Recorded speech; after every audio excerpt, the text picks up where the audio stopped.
Assalamu alaikum dear students. Today I have taken a topic about narration. तो आज हम narration के बारे में पढ़ेंगे और नरेशन जो है जो जेके एसएसबी एग्जाम का बहुत ही मेन टॉपिक है। तो अक्सर इसमें बहुत सारी गलतियां होते हैं, इसमें बहुत सारी कॉन्सेप्ट प्रॉब्लम होती है कि कभी याद नहीं रहता, तो फिर जो नरेशन हमें चेंज करना होता है डायरेक्ट से इनडायरेक्ट में या इनडायरेक्ट से लेके डायरेक्ट में करना होता है, तब बहुत सारी इसमें गलतियां होती हैं।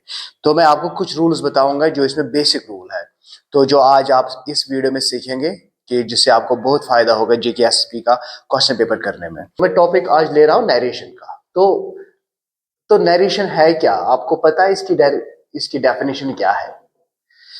इसको कोई डिफाइन नहीं करता कि नरेशन क्या है, लेकिन मैं चाहूंगा मैं इसको डिफाइन कर देता हूँ। तो एकेडमिक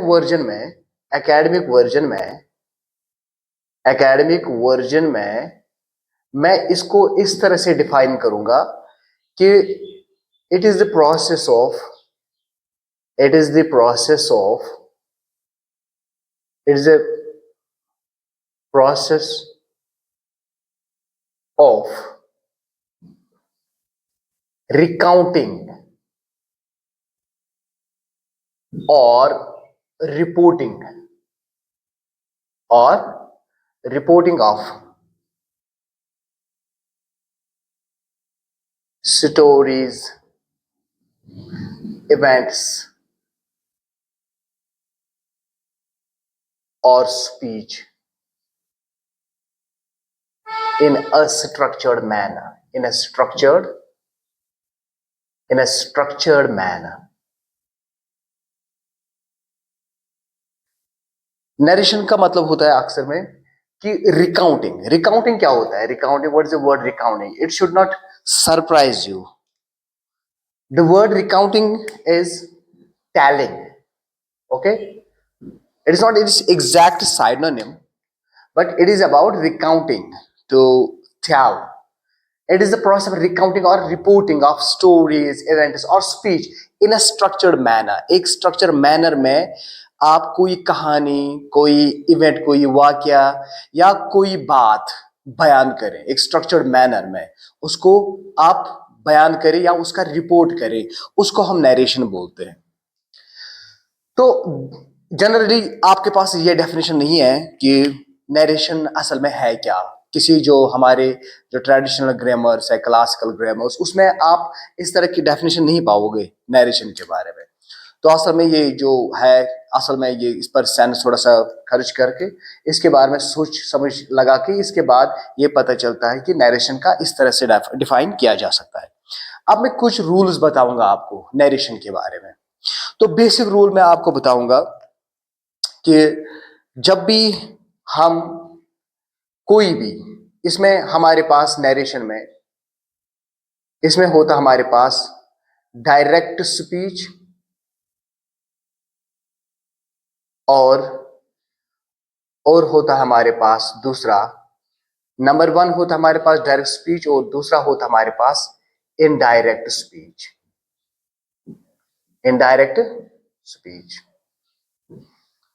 तो डायरेक्ट स्पीच और इनडायरेक्ट स्पीच में क्या होता है? पहले मैं आपको बताऊं कि डायरेक्ट स्पीच के बारे में हमें कुछ चीजें याद रखने हैं, things to remember. Direct speech में हमारे पास जो हमारा सेंटेंस होता है, एक तो वो जो उसमें एग्जैक्ट वर्ड्स होते हैं, एग्जैक्ट वर्ड्स आर मार्क्ड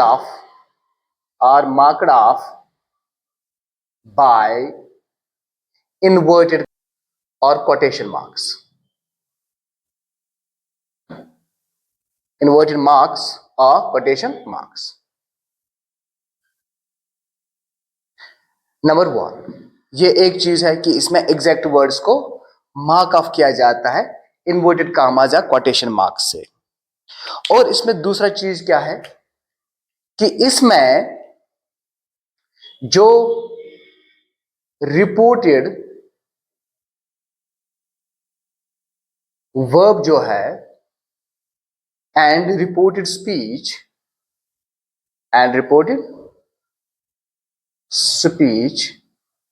उनको क्या किया जाता है? Are separated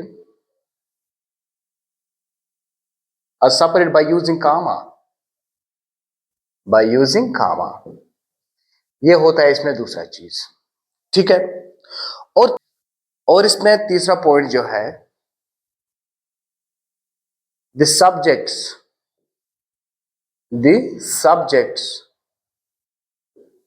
of the reported verb and the reported speech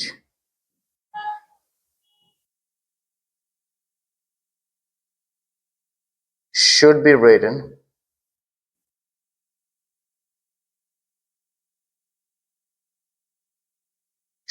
as capital. उनको कैपिटल लिखना चाहिए। तो यह है डायरेक्ट स्पीच में जो हम फॉलो करते हैं। The subject of the reported verb and reported speech should be written as capital. So this is about direct speech जो आप जानते हो। लेकिन इनडायरेक्ट स्पीच के बारे में कैसा है? Now I will talk about this indirect speech. Indirect speech में हमें क्या याद रखना है? इनडायरेक्ट स्पीच में we do not use comma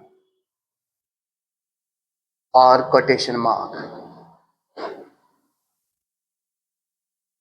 इसमें हम कामा या कोटेशन मार्क इस्तेमाल नहीं करते। Number 1। Number 2, a conjunction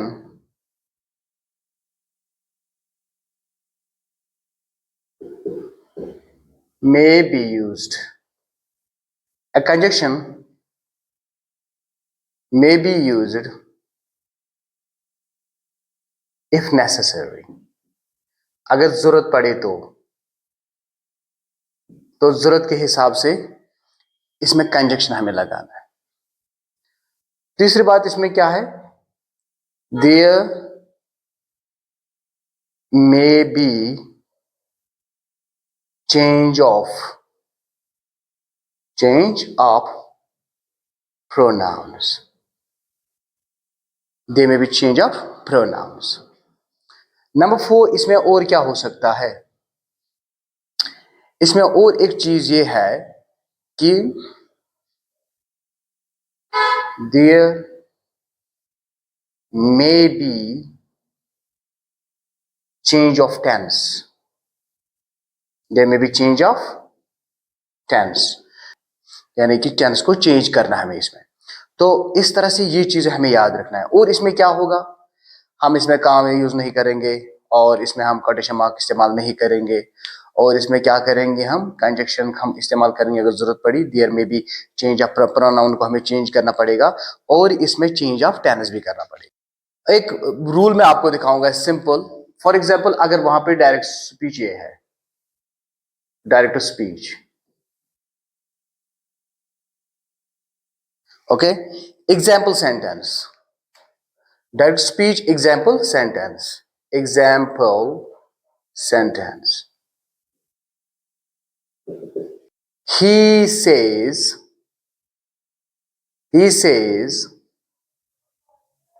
I am late. He says I am late. ये आपको डायरेक्ट स्पीच में एक सेंटेंस आ गया। फिर मैं इसका रूल आपको बयान करूंगा। He says I am late, तो आप क्या करोगे इसमें?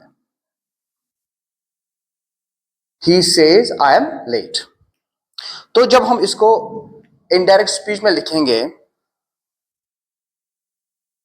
इनडायरेक्ट स्पीच में हम इनडायरेक्ट स्पीच में he says, ठीक है, he says, तो ये यहां पे क्या आएगा? यही आएगा वापस।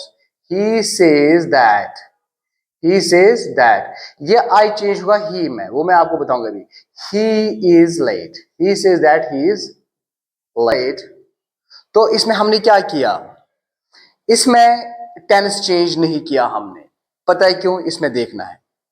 अगर आप कभी भी जो रिपोर्टेड वर्ब कभी भी इसमें V1 इस्तेमाल हुआ या फ्यूचर के लिए इस्तेमाल करेंगे हम, जैसे ही will, he will say I will be late. तो इसमें भी क्या आएगा? He will say that he will be late.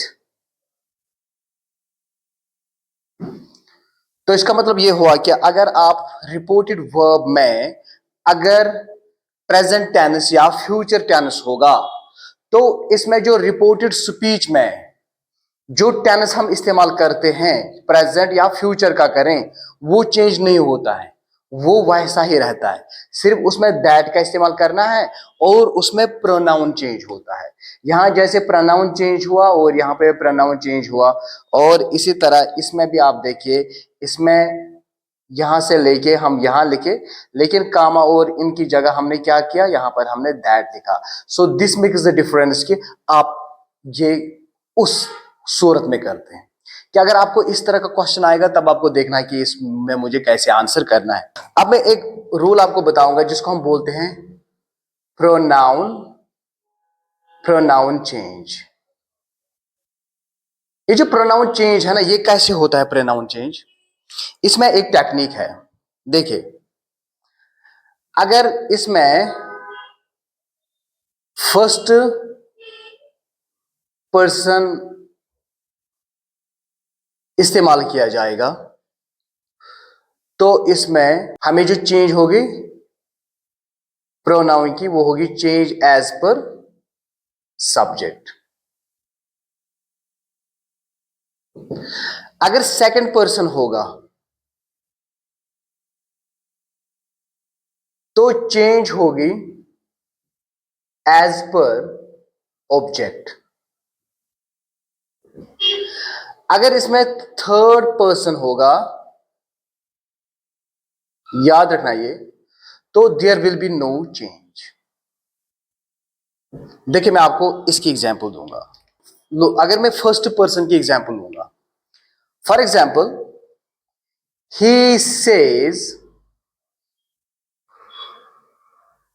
he says I am late. He says I am late. तो इसमें प्रोनाउन कौन यूज हुआ है? इसमें फर्स्ट पर्सन हमने इस्तेमाल किया। जब फर्स्ट पर्सन इस्तेमाल हुआ है तो चेंज किस हिसाब से होगी? चेंज होगी एज पर द सब्जेक्ट। देखो एज पर द सब्जेक्ट कैसे होगा, इसमें ये आएगा ही सेज दैट, ये एज पर सब्जेक्ट हमें लगाना है, he is late. Now second person change as per object, इसमें ऐसे होगा, फॉर एग्जाम्पल अगर एग्जाम्पल होगा he said to me you are late. He said to me you are late. तो इसका कैसे करूंगा मैं? देखिए, इसमें टू मी है ना, तो इसमें ऑब्जेक्ट ये है तो ऑब्जेक्ट के हिसाब से इसका किया जाएगा। जैसे ही टोल्ड मी, ये सेड टू चेंज होगा टोल्ड में, याद रखना। तो दैट, तो अगर यहां पर मी है तो इसी हिसाब से इसमें सब्जेक्ट चेंज होगा। तो यहां पर क्या आएगा? He told me that I was late. क्यों यहां पर आई वॉज लेट आएगा? क्योंकि यहां पे लिखा है ही टोल्ड मी। अब यहां पर और आगे, he says he is late। अब ये थर्ड पर्सन है ना, थर्ड पर्सन में क्या होगा? No change. देखिए कैसे, he says that, इसमें क्या करना है? यही रहेगा, he is late। तो इसमें इस तरह से इसका हो जाएगा। तो इस तरह से आपको टेक्निक याद रखनी है।